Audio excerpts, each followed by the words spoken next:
ಕಂದಕಕ್ಕೆ ಉರುಳಿದ car ಎಂದು headline ಹಾಕಿ ಸುಟ್ಟ ಕಾರಿನ ಫೋಟೋ ಕೊಟ್ಟಿದ್ದರು. ಅದನ್ನು ನೋಡಿದೊಡನೆ ಚಾರುಗೆ ಅದು ತಮ್ಮದೇ ಕಾರು ಎಂದು ತಿಳಿದು ಹೋಯಿತು. ಏನು ಬರೆದಿದ್ದಾರೆ ಎಂದು ವೇಗವಾಗಿ ಓದತೊಡಗಿದಳು. ಕಂದಕಕ್ಕೆ ಕಾರು ಉರುಳಿ ಬೆಂಕಿ ಹತ್ತಿಕೊಂಡಿದ್ದು, ಕಾರ್ನಲ್ಲಿ ಇರುವ ವ್ಯಕ್ತಿ ಬೆಂಕಿಗೆ ಆಹುತಿಯಾಗಿದ್ದಾರೆ ಎಂದು ಸ್ಪಷ್ಟವಾಗಿ ಬರೆಯಲಾಗಿತ್ತು. ಚಾರು ಅಮ್ಮ ರೋಹಿತ್ ಎಂದು ಅಳುತ್ತಾ ಕುಸಿದು ಬಿದ್ದಳು. ಜೋರಾಗಿ ಹುಚ್ಚಿಯಂತೆ ಅಳತೊಡಗಿದಳು. ಪೇಪರ್ ನೋಡಿದ ಆಕೆ ತಾಯಿಗೂ ಆಘಾತವಾಗಿತ್ತು. ಚಾರು ಅಳುವ ಶಬ್ದ ಕೇಳಿ ನಿಧಾನವಾಗಿ ಹೊರಬಂದರು ದಯಾನಂದ್. ಅಪ್ಪ ಎನ್ನುತ್ತಾ ಅವರನ್ನು ತಬ್ಬಿಕೊಂಡು ಅಳಲು ಪ್ರಾರಂಭಿಸಿದಳು. ದಯಾನಂದ್ ತನಗೆ ಯಾವ ವಿಷಯವೂ ತಿಳಿದಿಲ್ಲ ಎಂಬಂತೆ ಅವರ ಮುಂದೆ ನಾಟಕ ಮಾಡಿದರು. ಸಮಾಧಾನ ಮಾಡ್ಕೊ ಮಗಳೇ, ನಾನೀಗಲೇ ಅಲ್ಲಿಗೆ ಹೋಗ್ತೀನಿ, ಧೈರ್ಯವಾಗಿರು ಎನ್ನುತ್ತಾ ಗಾಬರಿಯಾದವರಂತೆ ಅಲ್ಲಿಂದ ಹೊರಟರು. ದಯಾನಂದ್ ಆಕ್ಸಿಡೆಂಟ್ ಆದ ಜಾಗಕ್ಕೆ ತೆರಳಿ ಸುಟ್ಟು ಹೋಗಿದ್ದ ದೇಹವನ್ನು ಮನೆಗೆ ತಂದರು. ಅದನ್ನು ನೋಡುತ್ತಲೇ ಚಾರುವಿನ ದುಃಖದ ಕಟ್ಟೆ ಒಡೆಯಿತು. ಈ ಸತ್ಯವನ್ನು ಒಪ್ಪಿಕೊಳ್ಳಲು ಆಕೆ ಸಿದ್ಧಳಿರಲಿಲ್ಲ. ಬಿಕ್ಕಳಿಸಿ ಬಿಕ್ಕಳಿಸಿ ಅಳುತ್ತಲೇ ಇದ್ದಳು. ದಯಾನಂದ್ ಅದೊಂದು ಆಕ್ಸಿಡೆಂಟ್ ಎಂಬಂತೆ ಬಿಂಬಿಸಿ ತನ್ನಲ್ಲಿರುವ ಹಣದಿಂದ ಕೇಸನ್ನು ಮುಚ್ಚಿಸಿಬಿಟ್ಟರು. ಹೇಗೋ ತನ್ನ ಮಗಳಿಗೆ ಅಂಟಿದ ಕೊಳೆ ತೊಳೆದು ಹೋಯಿತಲ್ಲ ಎಂದು ಮನದಲ್ಲೇ ಖುಷಿಪಟ್ಟರು. ಆದರೆ ಅವರ ಖುಷಿ ಬಹಳ ದಿನ ಉಳಿಯಲಿಲ್ಲ. ರೋಹಿತ್ ಸಾವಿನಿಂದ ಚೇತರಿಸಿಕೊಳ್ಳಬೇಕಿದ್ದ ಚಾರು ದಿನೇ ದಿನೇ ವೀಕ್ ಆಗತೊಡಗಿದಳು. ಅವಳಿಗೆ ಈ ನೋವಿನಿಂದ ಹೊರಬರಲು ಸಾಧ್ಯವೇ ಆಗಲಿಲ್ಲ. ಈ ನಡುವೆ ಆಕೆ ತಾಯಿಯಾಗುತ್ತಿರುವ ವಿಚಾರವೂ ತಿಳಿಯಿತು. ದಯಾನಂದ್ ಡಾಕ್ಟರನ್ನು ಕರೆಸಿ ಪರೀಕ್ಷಿಸಿದರು. ಚಾರುವಿನಲ್ಲಿ ಮೊದಲಿನ ಚೈತನ್ಯ ಮಾಯವಾಗಿತ್ತು. ದಯಾನಂದ್ ಆ ಮಗುವನ್ನು ಅಬಾರ್ಷನ್ ಮಾಡಿಸಿಬಿಡೋಣ ಎಂದರು. ಆದರೆ ಡಾಕ್ಟರ್ ಈಕೆ ಆಗಲೇ ಬಹಳ ನೊಂದಿದ್ದಾಳೆ.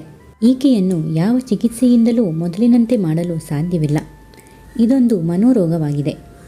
ಆ ಮಗುವಾದರೂ ಅವಳ ಜೊತೆ ಇದ್ದರೆ ಅದನ್ನು ನೋಡುತ್ತಾ ಆಕೆ ಎಲ್ಲವನ್ನೂ ಮರೆಯಬಹುದು. ಆದ್ದರಿಂದ ಮಗುವನ್ನು ಉಳಿಸಿಕೊಳ್ಳಿ ಎಂದರು. ಅವರು ಹೇಳಿದಂತೆ ಬೇರೆ ದಾರಿ ಇಲ್ಲದೆ ಇಷ್ಟವಿಲ್ಲದಿದ್ದರೂ ಅದಕ್ಕೆ ಒಪ್ಪಿಕೊಂಡರು ದಯಾನಂದ್. ಆದರೆ ಮಗುವನ್ನು ಹೆರಲು ದೂರದ ಊರಿಗೆ ಕರೆದೊಯ್ದರು. ಈತ ಆಕ್ಸಿಡೆಂಟ್ನಲ್ಲಿ ಮರಣ ಹೊಂದಿದ್ದಾರೆ ಎಂದು ತಿಳಿದಿದ್ದ ರೋಹಿತ್ ಅದೃಷ್ಟವಶಾತ್ ಬದುಕುಳಿದಿದ್ದ. ಅಂದು ಮಂಗಳೂರಿಗೆ ಹೊರಟವನು ದಾರಿಯಲ್ಲಿ ಸಿಕ್ಕ ಒಬ್ಬ ವ್ಯಕ್ತಿಗೆ ಡ್ರಾಪ್ ಕೊಡಲು ಕಾರು ಹತ್ತಿಸಿಕೊಂಡಿದ್ದ. ಆಕ್ಸಿಡೆಂಟ್ ಆದಾಗ ಸಿಕ್ಕ ಮೃತದೇಹ ಆತನದ್ದೇ ಆಗಿತ್ತು. ರೋಹಿತ್ ಕಾರು ಉರುಳುವ ಸಂದರ್ಭದಲ್ಲಿ ಕಾರಿನ ಡೋರ್ ಓಪನ್ ಆದ್ದರಿಂದ ಹೊರಜಿಗಿದಿದ್ದ. ಬೀಳುವ ರಭಸದಲ್ಲಿ ಕೈಗೆ ಸಿಕ್ಕ ದಿಮ್ಮಿಯನ್ನು ಗಟ್ಟಿಯಾಗಿ ಹಿಡಿದಿದ್ದ. ಆದರೂ ಬಹಳ ಹೊತ್ತು ಅದನ್ನು ಹಿಡಿದುಕೊಳ್ಳಲು ಸಾಧ್ಯವಾಗದೆ ಬಂಡೆಯ ಮೇಲೆ ಬಿದ್ದಿದ್ದ. ಆ ಹೊಡೆತಕ್ಕೆ ತಲೆಗೆ ಪೆಟ್ಟಾಗಿ ಪ್ರಜ್ಞೆ ಕಳೆದುಕೊಂಡಿದ್ದ. 2 ದಿನದ ಬಳಿಕ ಯಾರೋ ಚಾರಣಕ್ಕೆ ಬಂದವರು ಆತನನ್ನು ಆಸ್ಪತ್ರೆಗೆ ಸೇರಿಸಿದ್ದರು. ಬಹಳ ಸಮಯ ರೋಹಿತ್ ಕೋಮಾದಲ್ಲಿಯೇ ಇದ್ದ. ಈತ ಚಾರು ಒಂದು ಹೆಣ್ಣು ಮಗುವಿಗೆ ಜನ್ಮ ನೀಡಿದಳು. ಆದರೆ ಡಾಕ್ಟರ್ ನಿರೀಕ್ಷಿಸಿದಂತೆ ಏನೂ ಆಗಲಿಲ್ಲ. ಮಗುವಿನೊಂದಿಗೂ ಚಾರುವಿನ ಒಡನಾಟ ಇರಲಿಲ್ಲ. ಮಗುವಿಗೆ ಹಾಲು ಕುಡಿಸಲು ಚಾರುಗೆ ಸಾಧ್ಯವಾಗುತ್ತಿರಲಿಲ್ಲ. ಆರೋಗ್ಯ ಸರಿಯಿಲ್ಲದಿದ್ದರೇನಂತೆ, ಒಳ್ಳೆಯ ಡಾಕ್ಟರ್ಗೆ ತೋರಿಸಿ ಸರಿ ಮಾಡಿದರಾಯಿತು ಎಂಬ ಯೋಚನೆಯಲ್ಲಿದ್ದ ದಯಾನಂದ್ಗೆ ದಿನೇ ದಿನೇ ಚಾರು ಕಳೆಗುಂದುತ್ತಿದ್ದುದನ್ನು ನೋಡಿ ಭಯವಾಗತೊಡಗಿತ್ತು. ತಾನೆಂಥ ತಪ್ಪು ಮಾಡಿಬಿಟ್ಟೆ ಎಂಬ ಅರಿವಾಗಿತ್ತು. ತಮ್ಮ ತಪ್ಪಿಗೆ ಪಶ್ಚಾತ್ತಾಪ ಪಡದ ದಿನವಿರಲಿಲ್ಲ.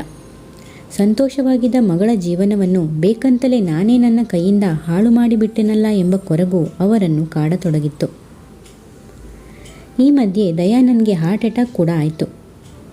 ಹಣ ಸ್ಟೇಟಸ್ನಿಂದ ಮನಸ್ಸಿಗೆ ಸಂತೋಷವನ್ನು ಆರೋಗ್ಯವನ್ನು ತರಲಾಗದು ಎಂಬ ಸತ್ಯ ಅವರಿಗೆ ಮನವರಿಕೆ ಆಗಿತ್ತು. ಚಾರುವಿನ ತಾಯಿಯಂತೂ ಇವೆಲ್ಲವನ್ನು ನೋಡಿ ರೋಸಿ ಹೋಗಿದ್ದಳು. ಮಗುವನ್ನು ನೋಡಿಕೊಳ್ಳಲು ಆಗುತ್ತಿರಲಿಲ್ಲ. ಅದಕ್ಕಾಗಿ ಒಬ್ಬರನ್ನು ನೇಮಿಸಿಕೊಂಡಳು. ದಯಾನಂದ್ ತಾನು ಮಾಡಿದ ತಪ್ಪಿಗೆ ಮಗಳ ಬಳಿ ಕ್ಷಮೆ ಕೇಳಬೇಕು ಎಂದು ಎಷ್ಟೇ ಬಾರಿ ಅಂದುಕೊಂಡರೂ ಅವಳ ಮುಖ ನೋಡಲು ಧೈರ್ಯ ಸಾಲುತ್ತಿರಲಿಲ್ಲ. ಆದರೆ ಆ ಸತ್ಯ ಹೊರಬರಲಾಗದೆ ಅವರ ಜೀವ ಹಿಂಡುತ್ತಿತ್ತು.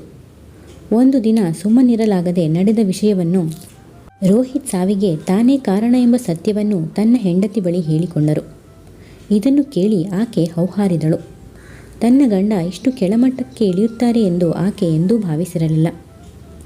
ಆಕೆ ಅಳುತ್ತಾ, ತಪ್ಪು ಮಾಡಿಬಿಟ್ರಿ, ನೀವು ಮಾಡಿದ್ದು ಸ್ವಲ್ಪವೂ ಸರಿಯಿಲ್ಲ, ನಿಮ್ಮಿಂದ ನಾನದನ್ನು ನಿರೀಕ್ಷೆ ಮಾಡಿರಲಿಲ್ಲ ಎಂದು ಅಳತೊಡಗಿದಳು. ಇದರಿಂದ ನಿಮಗೇನು ಸಿಕ್ತು?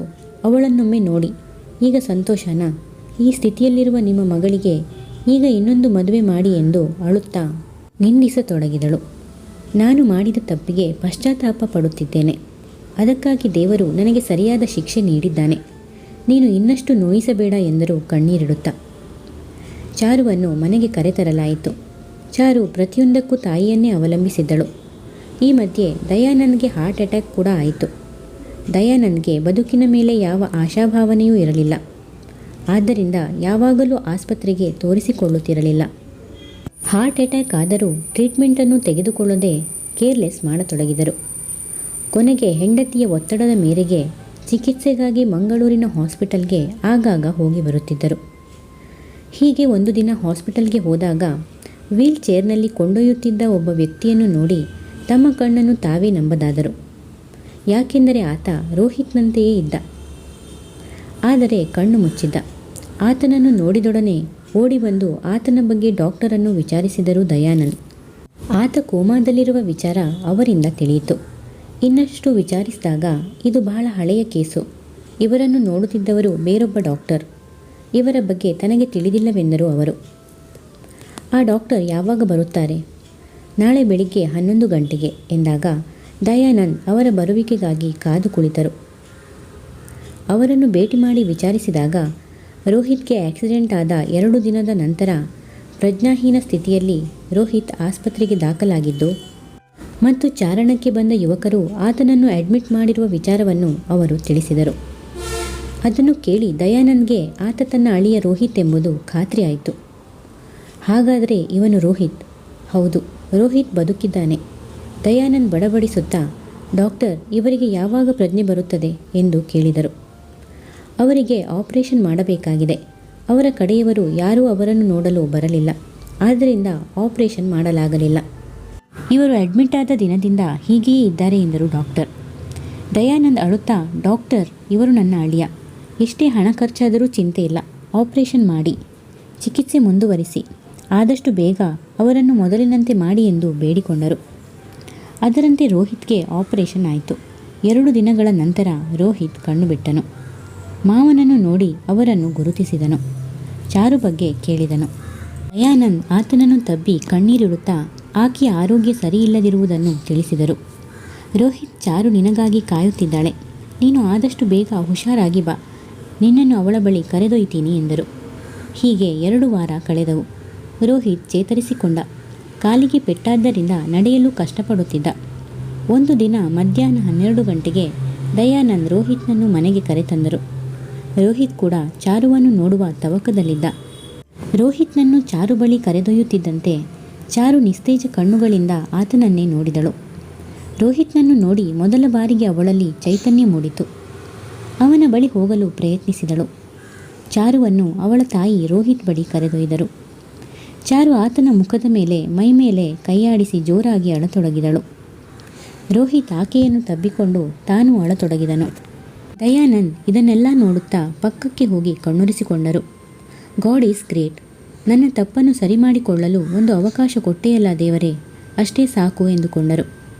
ಅಷ್ಟರಲ್ಲಿ ಚಾರುವಿನ ತಾಯಿ ಅವರ ಮಗುವನ್ನು ತಂದು ಅವರ ಕೈಗಿಟ್ಟರು. ರೋಹಿತ್ ಅದು ತನ್ನ ಮಗು ಎಂದು ತಿಳಿದು ಸಂತಸಪಟ್ಟನು. ಹೆಚ್ಚಿನ ವಿಡಿಯೋಗಳಿಗಾಗಿ ಪ್ಲೀಸ್ ಸಬ್ಸ್ಕ್ರೈಬ್ ಮಾಡಿ, ಲೈಕ್ ಮಾಡಿ, ಶೇರ್ ಮಾಡಿ, ಕಮೆಂಟ್ಸ್ ಮಾಡಿ ಮತ್ತು ಬೆಲ್ ಐಕಾನ್ ಕ್ಲಿಕ್ ಮಾಡಿ. ಕಥೆಯ ಎಲ್ಲ ಭಾಗಗಳಿಗಾಗಿ ಪ್ಲೇಲಿಸ್ಟ್ ಚೆಕ್ ಮಾಡಿ.